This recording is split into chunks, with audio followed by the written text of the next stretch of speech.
One of the things that the brain can really do is hyperfocus. And when we are going through a situation where we're learning something or we're experiencing discomfort or pain or anxiety, we tend to focus a lot on that particular thing. Or that's a mental focus. Physically, like COVID, we kind of all got stuck at home and we had a very narrow focus. It was on our home life. So what this does when we narrowly focus on things, whether it's physical, emotional, or mental, is we lose a lot of patterns in our brain, the neural pathways. And the neural pathways are important because they help you problem solve. One of the basic things that I've learned about yoga is it repatterns your movement, and movement programs neural pathways in your brain. It's like remapping things out. So you move in different ways, not the same way that you always do, not walking down the same street or doing your mousing.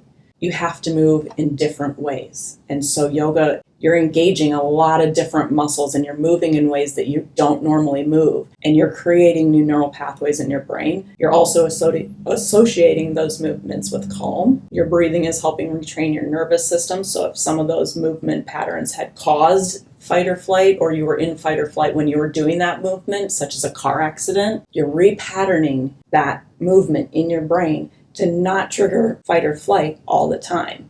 So this happens with PTSD or on a loop. And when you get really narrowly focused, you lose a lot of those neural pathways. Yoga can help, but it's also just varying your patterns of behavior, doing as many small different things as you can just to get some new stuff going on in your brain. You have to have the juice in there to problem solve or to think about your life in an elevated way. And that's really what I feel is the most profound thing, is the changing capacity to think rational thoughts, and how when we're in a state of hyper focus or fight or flight, or we've narrowed down our movements, our thoughts, our life, we are not capable of thinking clearly and of having new ways of behaving. And when you need to problem solve, a lot of the reason you're in a problem is because this is how you've done things over and over. You have habits, you have patterns, and you need something new. So you have to create neural pathways in your brain. There's a lot of techniques that you can do to do that. And that in and of itself will give you a higher capacity to think and function and help you solve your problems so that you can move forward. And that really is what it is. It's like a puzzle.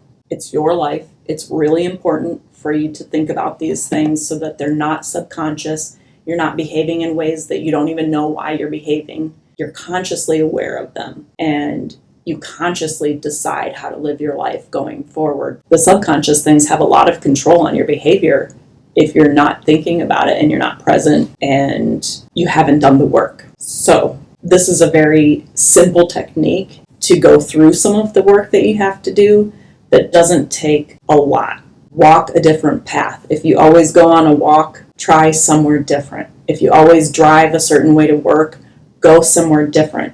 What you're doing is you're becoming more engaged in your life as you're living it because it's different. So your brain isn't going on automatic or robot mode. You know how you drive to work and you don't even remember whether you stopped at that stoplight or not? You are on robot mode, which means you're thinking of the past, you're thinking of the future, but you're not right here. And this is where your power is.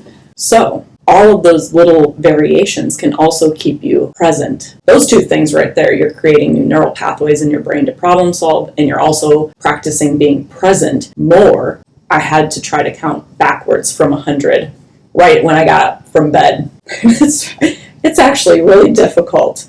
I'd get down to about 30 to 20, and by that time I was daydreaming about something, and boom, I've lost it, and I'll have to start back over at 100. So you get better at doing those things because it's like an exercise. The more you exercise your body, the better it gets at performing in that way for you. If you found this video useful and like it, hit the like button and subscribe, and also get some notifications as well.